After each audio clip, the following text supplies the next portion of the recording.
Subscribe now and press the bell icon. Never miss an update. स्वराज्य मेरा जन्मसिद्ध अधिकार है और मैं इसे लेकर ही रहूँगा। ये वाक्य आज के नहीं हैं, मगर इसको पढ़ने और सुनने के बाद हर बार इस वाक्य को कहने वाले बाल गंगाधर तिलक जी की याद आ जाती है।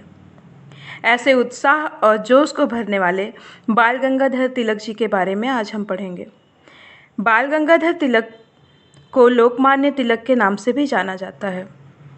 बाल गंगाधर तिलक का जन्म 23 जुलाई 1856 को महाराष्ट्र राज्य के रत्नागिरी जिले में हुआ था।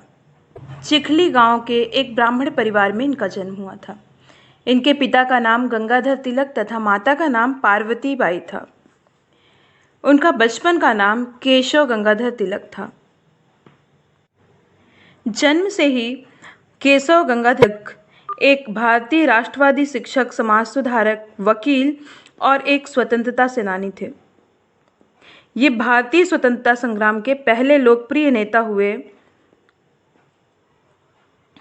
ब्रिटिश औपनिवेशिक प्राधिकारी उन्हें भारतीय अशांति के पिता कहते थे। उन्हें लोकमान्य का आदरणीय शीर्षक भी प्राप्त हुआ था। लोकमान्य का अर्थ होता है लोगों द्वारा स्वीकृत, यानी कि लोगों का नायक, जिसे उन्होंने स्वीकार किया हो। केशव गंगाधर तिलक बहुत तीव्र बुद्धि के थे। वे पुणे सिटी स्कूल में गणित के प्रश्नों को लिखकर हल करने की अपेक्षा मौखिक ही हल कर दिया करते थे।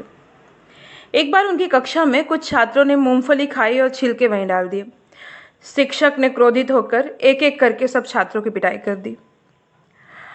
तिलक चुपचाप वहां सुनते रहे जब तक अतिरिक्त छात्रों की पिटाई होती रही। चुपचाप देखते रहे। बाकी जितने भी स्टूडेंट थे वो चुपचाप पिटते रहे। उन्होंने कोई आवाज़ नहीं उठाई। परंतु तिलक की पिटाई की बारी जैसे ही आई तो उन्होंने निर्भीक होकर कहा कि मैंने छिलके नहीं फैलाए हैं, इसलिए मैं ये मार नहीं खाऊंगा। इससे इनके निर्भीक होने का पता चलता है। रत्नागिरी गांव से निकलकर आधुनिक कॉलेज में शिक्षा पाने वाले ये भारतीय पीढ़ी के पहले पढ़े लिखे नेता थे। इन्होंने कुछ समय तक स्कूल और कॉलेजों में गणित पढ़ाया। अंग्रेजी शिक्षा के ये आलोचक थे। इस वजह से ये मानते थे कि यह भारतीय सभ्यता के प्रति अनादर सिखाती है। उन्होंने दक्कन शिक्षा सोसाइटी की स्थापना की ताकि भारत में शिक्षा का स्तर सुधरे।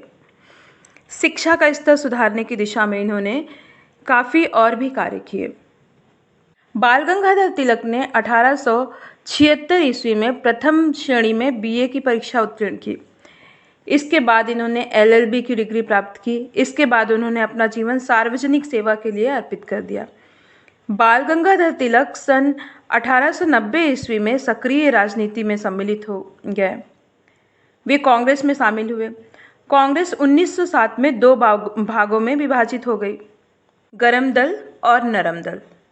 गरम दल में लोकमान्य तिलक, लाला लाजपत राय तथा बिपिन चंद्र पाल शामिल थे। इन तीनों को ही लाल बाल पाल के नाम से जाना जाता था।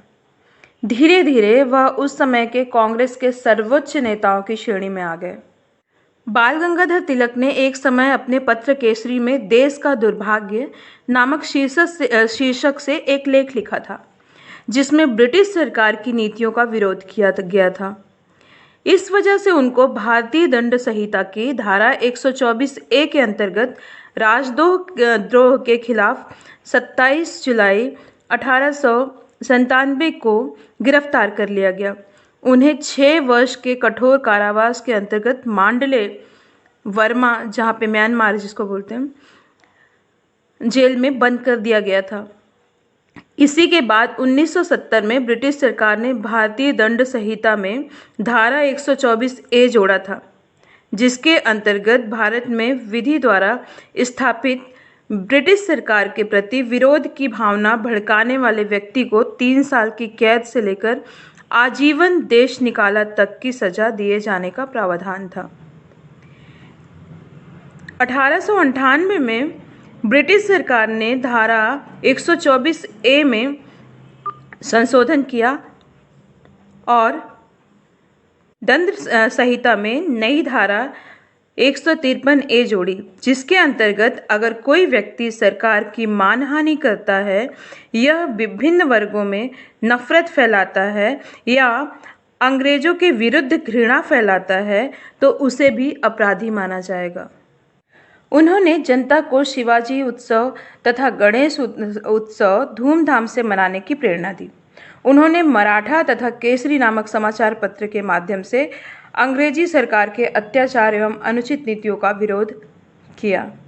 उन्होंने कांग्रेस के 1916 के अधिवेशन में नारा दिया, स्वराज्य मेरा जन्म सिद्ध अधिकार है और मैं इसे लेकर रहूँगा।